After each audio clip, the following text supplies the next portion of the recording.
just want to encourage you to just do it. Like, even if you don't know how you're going to do it, if you know that that's what you want to do, then just do it. That was when I realized that I don't have to ask for permission. I can typically make in an hour at a senior living place what I would make doing 3 hours at a restaurant. Hey musicians, I'm Deanna and welcome to the Notable Musician Podcast, your go-to destination where business meets the music.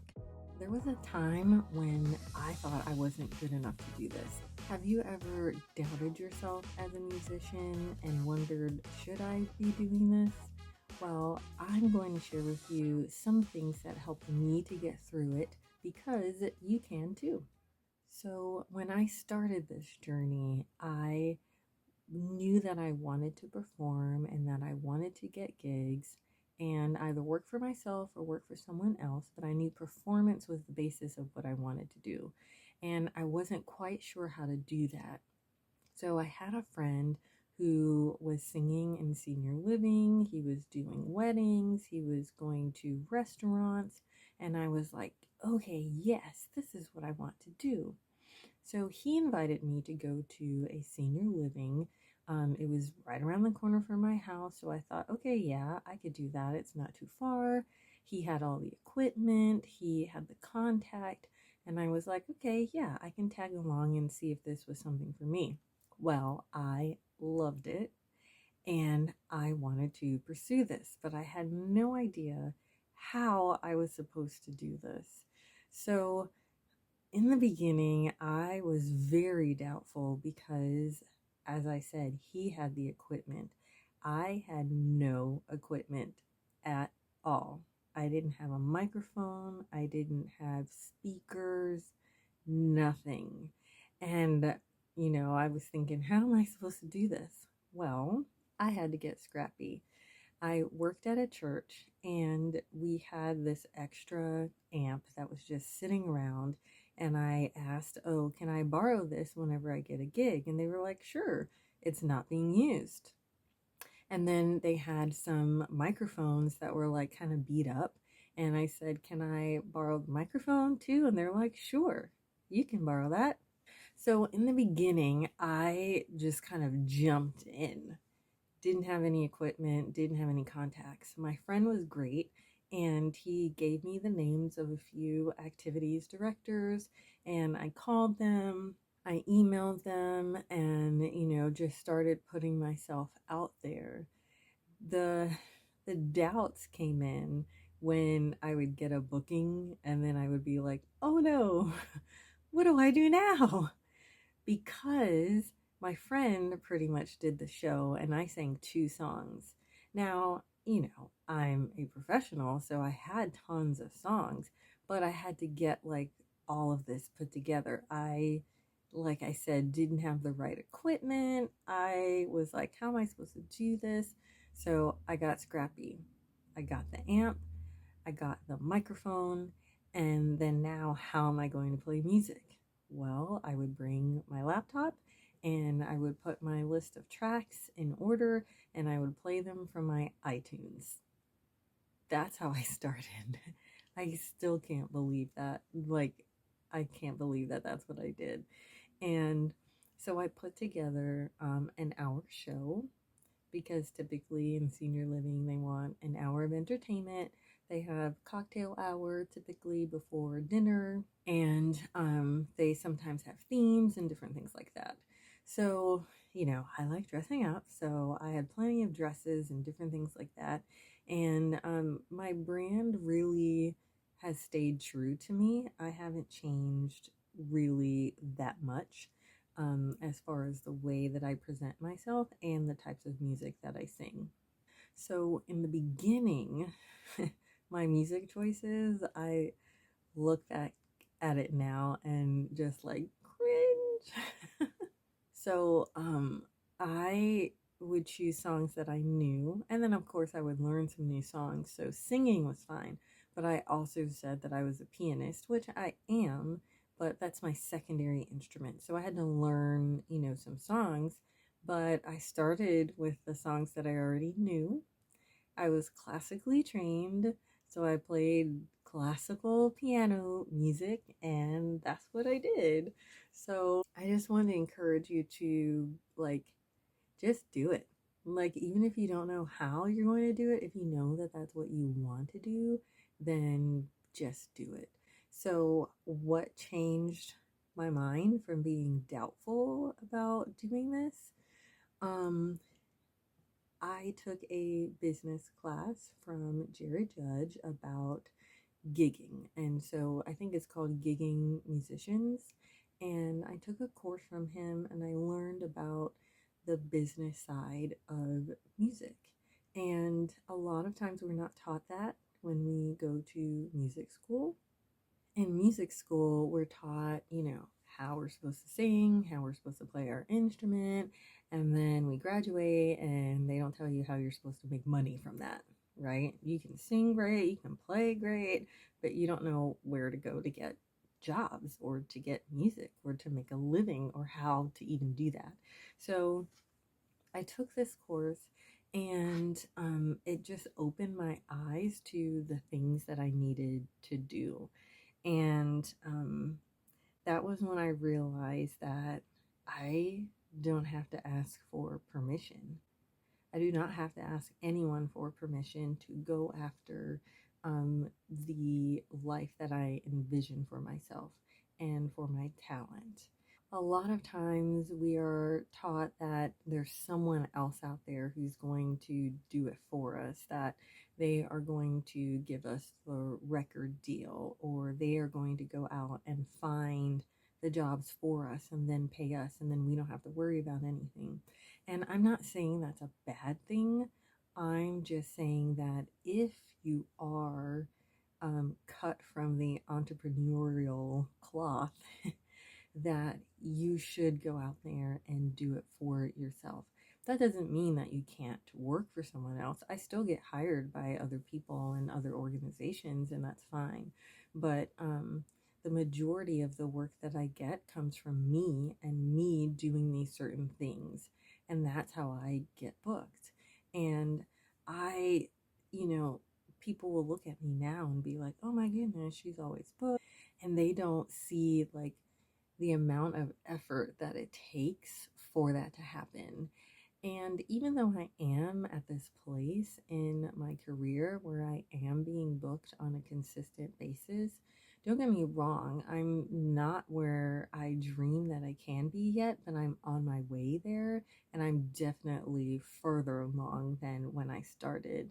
But even though like I am for the most part confident about what I'm doing, I still have those days where I doubt and sometimes I just want to quit because it's such a roller coaster. It's such an up and down. And that's why I said sometimes maybe like running your own business is not for you and you do need to have someone else help you find the work.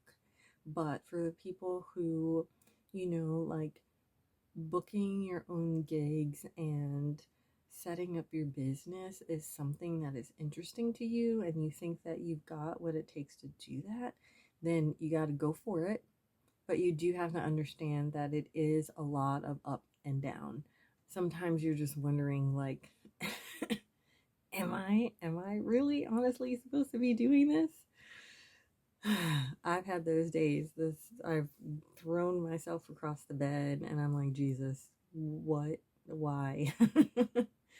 And you just have to keep going until are further along than where you are now.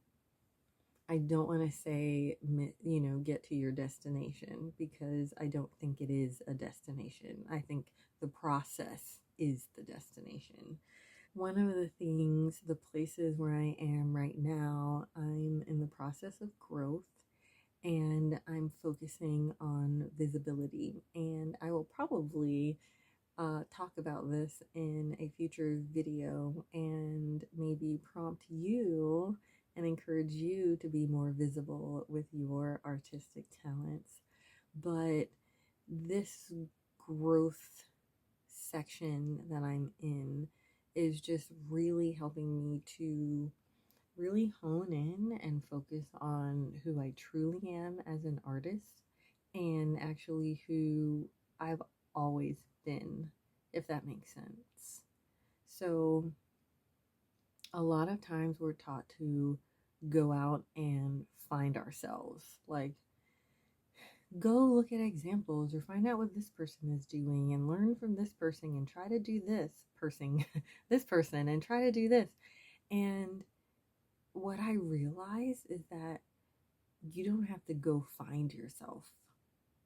You already know yourself, and the gifts that you have been given to do the thing that you are meant to do, you already have everything that you need. I did not have to go out and try to find myself, because when I did that, I was trying to find someone who wasn't me. And when I finally came to the realization that I don't have to change myself, I can just be who I am and present that to people. And if they like it, they like it. And if they don't, they don't. And it's okay. And as an artist, we want to please people so much that, we can lose ourselves in that because we're trying to make people happy. We want them to like us. And the thing is that we're not going to be liked by everyone. Like, it's just not possible. And to realize that and to be okay with it and to stand with that and be okay with yourself and know that, yeah, some people I will attract and some people I will repel, but it's okay. The people that I repel, there's somebody else out there for them, and that's fine. That's why, there's plenty for us. We don't have to think of a scarcity mindset where we have to try to get everything. So, what I want to encourage you to do today is to take that step.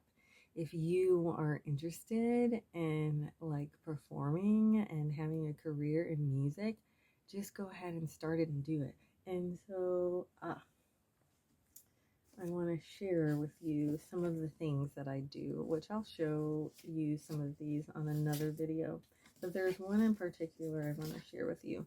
So every morning I do the miracle morning and I have these cards and they have different things on them. Yep. And basically they are affirmations that help me to train my brain. So this card I read to myself every single day, and there it is right there. It says, you don't have to be great to start. You have to start to be great.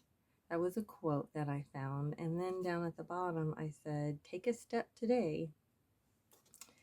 Do something that I tell myself to do something that helps me to get towards my goal. And I want to encourage you to do that too. Do something today. Starting in senior living is a great way to learn and hone in on your skills and develop like those business skills, because the lifestyles directors really truly appreciate when a musician, approaches them and is professional and has invoices and shows up on time and dresses well. They really do appreciate that. And you can check out my video where I have two videos actually, where I interviewed 3 lifestyles directors, and they gave their insight into what they are looking for entertainers. They talk about what their residents want and what they need, and they talk about the frustrations that they sometimes get as lifestyles directors. So if you are interested in performing in senior living, I have to tell you, it's not like what you think it is. A lot of people think that senior living is like a nursing home. And there are nursing homes, but there are also senior living communities where they are elevated, they are elegant, like their cocktail hour is a legit cocktail hour with, wine and martinis and cocktails and like snacks and different things like that. They look like five-star hotels, some of them, like very nice. And those lifestyles directors do have budgets. And a lot of times, this is why I tend to do senior living versus like not hotels, but like bars and restaurants, because I can typically make in an hour at a senior living place what I would make doing 3 hours at a restaurant. So, you can think about that. It's not what you think. And it's a great way to, as I said, hone your skills and to learn about yourself and being a performer. Yes, they are forgiving, but they may not say it to you, or sometimes they will. But they will definitely tell their lifestyles director if someone is good or not. So a lot of times people think they don't remember or they can't hear. Oh no, they hear very well, especially if they have hearing aids. They are extremely sensitive. And number two is a lot of them do have good memories. It's not memory care where they forget, but they very much are living their life. They are very much with it, and so they know what's going on. So if you sing the same shows over and over again, they're gonna know. But that's just my little soapbox. But if you want to know what I wish I knew when I got started, you can check out that video here, and I will see you in the next one. Bye.